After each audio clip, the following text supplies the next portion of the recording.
civilmedia.mk. Слободно, независно, отворено.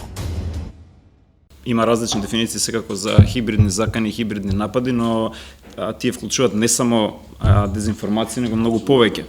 Вклучуваат и пропаганда, и шпионажа, да речеме, и саботажа, и други, и класични напади, може би не вооружени напади со употреба на сила, како на времето што била класична војна, но некакви форми на закани на агресија класична, да речеме. Затоа и терминот хибридна војна, што имплицира дека се е измешано помеѓу класични дистинкции меѓу војна и мир, меѓу цивили и нецивили или војници поранешно, структурите кои се инволвирани во превенирање и реагирање на овие закани, поранешно безбедносните сили, војска и армии и полиции, па денес гледаме се повеќе потреба од инволвираност на цивилни структури, институции државни да соработуваат со класични безбедносни за да реагираат на овие хибридни војни.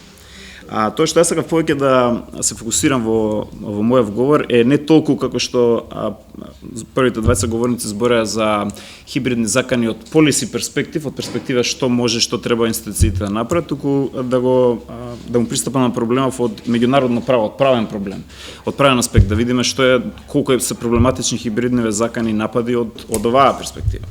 И од оваа перспектива, исто како од полиси перспектива, се прилично проблематични. Затоа што прво самата дефиниција за што треба државите да прават правно кога се нападнати не кореспондира со класично меѓународно право како што било зацртано со повелбата на Обединетите нации од 1945 па до денес што важи. Значи класично меѓународно право вика кога државите се нападнати под некаков вооружен напад им се активира право на самоодбрана, како се заштитат имаат право на самоодбрана. Низ юриспруденција на Меѓународен суд на правда се дефинира дека за вооружен да се смета некоја активност за напад, потребно е да достигне одредено ниво на одреден интензитет. После кој се активира право на самоодбрана? Ако употребата на сила е под тој интензитет, не може да се активира право на самоодбрана, може државите преземат други мерки. Сега проблемот со хибридни закани, хибридни напади, истиве дискусии се јавија пред 10 години и повеќе, да речеме, кога беа актуелни сајбер напади. Па сега денес мислам хибридни инкорпорираат и сајбер напади, ама се многу повеќе, не само сајбер напади.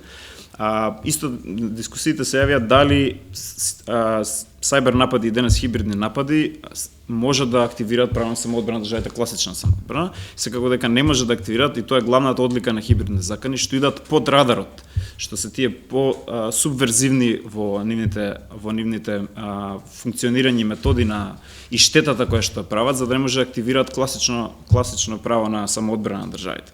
И сега тука остануваат државите со фатени за легално да действуваат. Со рацете им се фатени како правно да действуваат дозволено.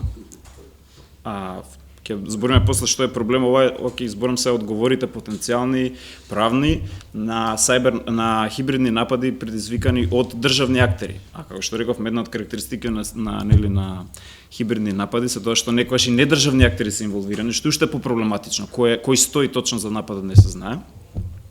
Значи, државите имаат различна палета правна како може да реагираат. Еве гледаме на пример САД за мешањето, да речеме, на Русија на изборите, последните 20 избори и наметна санкции.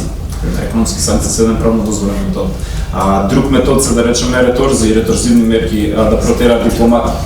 И се исто правно дозволени мерки. Но гледате сите овие се реактивни мерки и не вклучуваат употреба на сила, не може исто да се врати затоа што природата на хибридната закана е дефинирана, како се ќе вратите пак на нови избори, ќе им вратите исто пропорционално да им се мешат.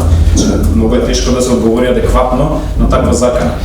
Уште по-проблематично би реков да се одговори на недржавни актери. Немате вие тука дипломати, нема кога ќе санкционирате, на кога ќе наметнете санкции, така. Ако се терористички организации, например, или мешани некои терористички организации или герила, какви да има денес субјекти недржавни кои се инволвирани во хибридни закани. Значи, уште по-проблематичен е одговорот од правна перспектива дали е легален, а тек не ги зборам спорни противправни одговори, као, например, репресалии, кај што има употреба некаква на сила, што е сива зона во меѓународно право, дали е дозволено или не. И, конечно сакам да завршам, гледате, сите овие фокусот на овие одговори се реактивни, а првите двајца говорници збореа за превентивни некакви стратегии. Тоа е еден исто голем проблем на хибридни закани, освен што идат под радарот и што се недефинирани, е што многу тешко е да се направи ефективна стратегија која што ќе биде превентивна. Зашто не знаете од кај ќе дое, не знаете што ќе нападне, дали ќе нападне дезинформации, дали избори, дали не знам критична инфраструктура, не се знае точно кој ќе биде таргетот. И затоа многу повеќе одговорите до сега на државите од пракса се фокусираат на реакција, колку и да е желбата со превенција, тоа да се направи нешто, да се покрене свест и така натаму, не се знае од кај ќе дојде и кога ќе дојде заканата. Тоа е проблемот. civilmedia.mk. Слободно, независно, отворено.